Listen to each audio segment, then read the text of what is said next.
Hey guys, welcome back. Today we are covering a comedy romance movie called Weird Science. The movie starts with two isolated and single teenage boys named Gary and Wyatt staring at girls who are working out. The boys are talking and fantasizing about them and their fantasies. They are partying and having little night lives with the girls as they are daydreaming to older mean boys into the hall and stand behind them without telling them. They start smirking after hearing Wyatt's and Gary's absurd make-believe scenarios. After that, the boys standing behind their public knickers down. The girls stop working out for a bit and look at them. Wyatt tries to apologize, but Gary puts his hand on Wyatt's mouth and they leave. And the next scene we see Wyatt's parents are out away for the weekend that Gary has come over for a sleepover. While watching a show on television, an idea pops into Gary's mind. He tells why they should create a girl just like Frankenstein except cuter. Wyatt resists at first, but after some convincing he agrees to it. They decided to build the perfect woman as part of their imagination. Wyatt takes out some woman magazines from the trunk. They then cut out the parts of the body they want in a real woman from the magazines and insert them into the computer. They hook up a doll with a battery and connect it to the computer. After that, they turn on the lamps and light candles alongside the doll and wear bras on their head for a ceremonial formalities. As Wyatt presses the enter key, weird science starts taking place. Clouds turn red and start emitting violent radiation into the house. Striking energy passes through the doll and a violent storm starts to blow out inside the house. The boys panic. Wyatt unplugs the system, but it doesn't work. Gary then picks up a baseball bat and smashes the computer. The bat shatters without damaging the monitor, so Gary tosses that out the window.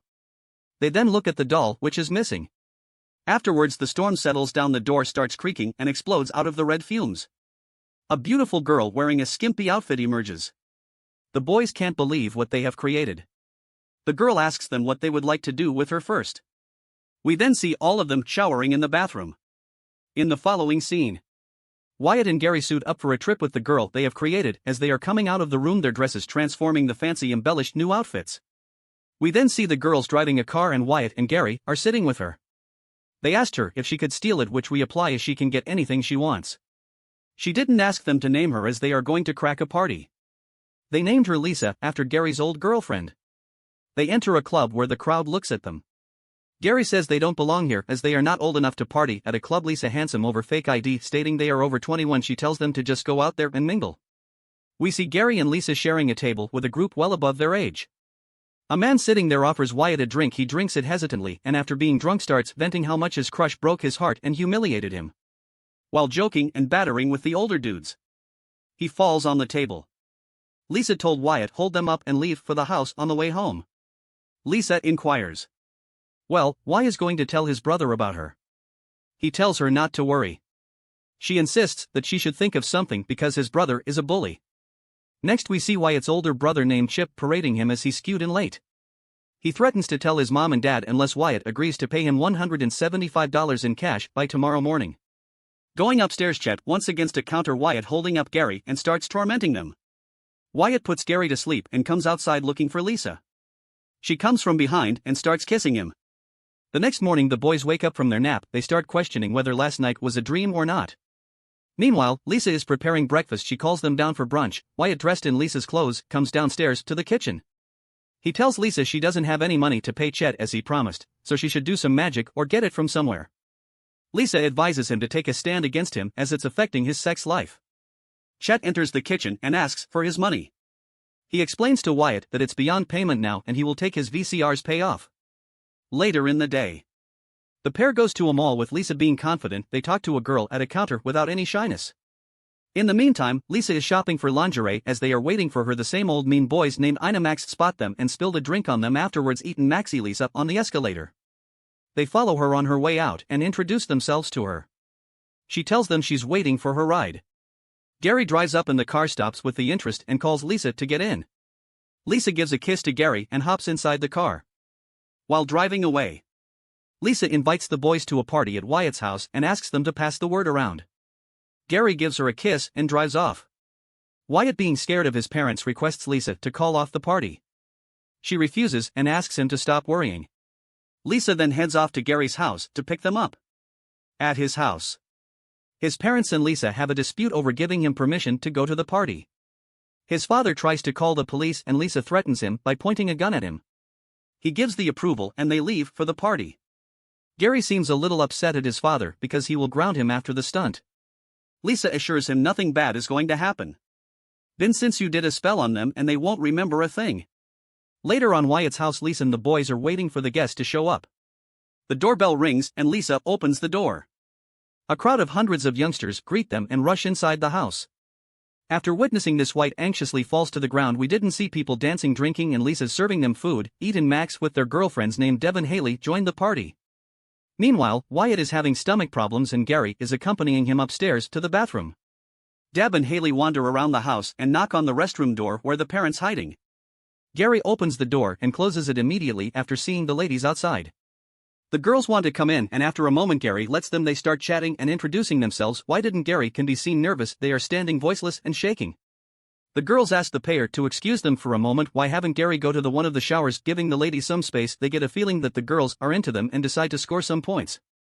As a peek out of the shower they find Deb and Haley are gone, leaving two bigger girls behind. On the way down the girls meet Lisa. She tells him to have a bath with Wyatt and Gary. Up next we see Wyatt's grandparents are having dinner at a restaurant. They plan to stop by to see their grandchild after supper.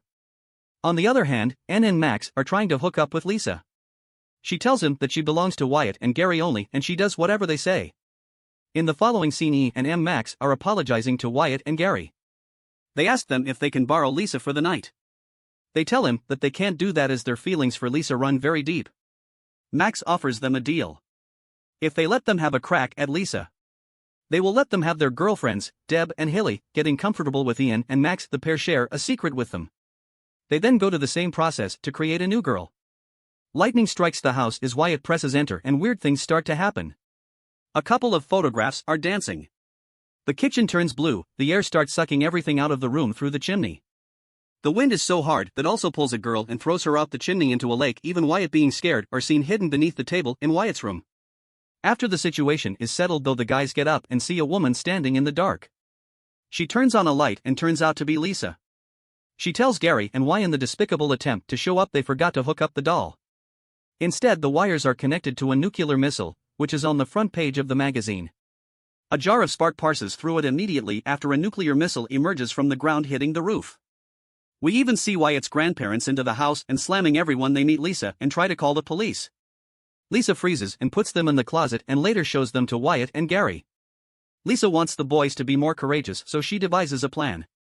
As she executes her scheme, a group of wild motorcyclists rushed into the house. They move around the house all over the floors and start shattering everything in it. Oddly enough, a weird mutant head comes in with a chain girl and fires a gun. Other mutants start getting rowdy and harassing the guests. Lisa goes to Wyatt and Gary, who are hiding in a cabinet, and tells him to deal with the intruders. She further adds it's a perfect chance to be a hero.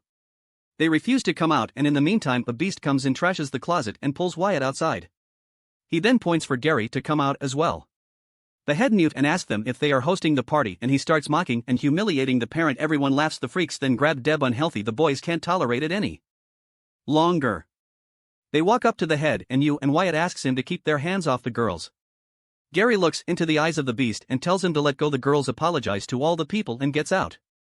He didn't points the gun at the weirdos' faces. The mutants let go of the ladies and leave the house. And the next scene we see Wyatt in a room with Haley. They talk about the weird things that happened tonight. All while Gary and Deb are having a conversation in a separate room. Deb asked Gary about his feelings for Lisa and how she would be compared to her.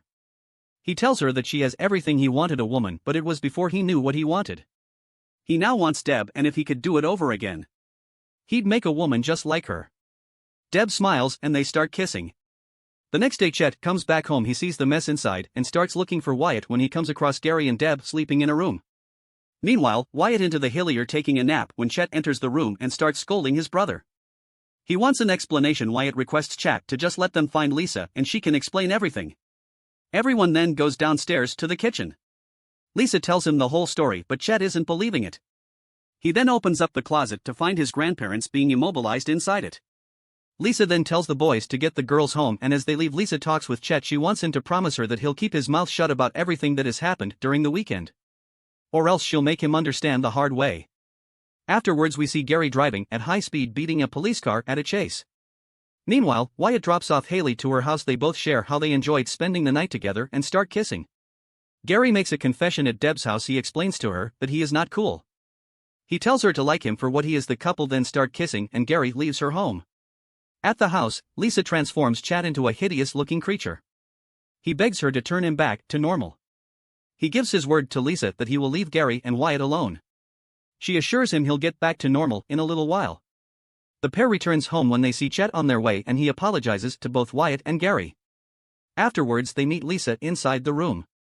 The pair explain to her how they have developed feelings for their girlfriends. So they ask Lisa if she's hurt. Lisa completely understands. It replays that all she ever wanted for the boys was for them to have a great love life. She then hugs them and tells them she has to go. She blows kisses to them and vanishes into smoke. As she fades away, things start to become normal. Her magic is nullifying and Chet gets back to his human form. Wyatt's parents return from vacation. The boys greet them like nothing has happened before the weekend. The movie then comes to an end with a scene where Lisa and her alluring outfit asks boys in a training session to work out. The boys can't resist her beauty and fall down in admiration. She smiles admirably with that, and the movie ends. Drop a comment below letting me know how you found the video. Make sure to like, subscribe and ring the notification bell. Thanks for watching, guys.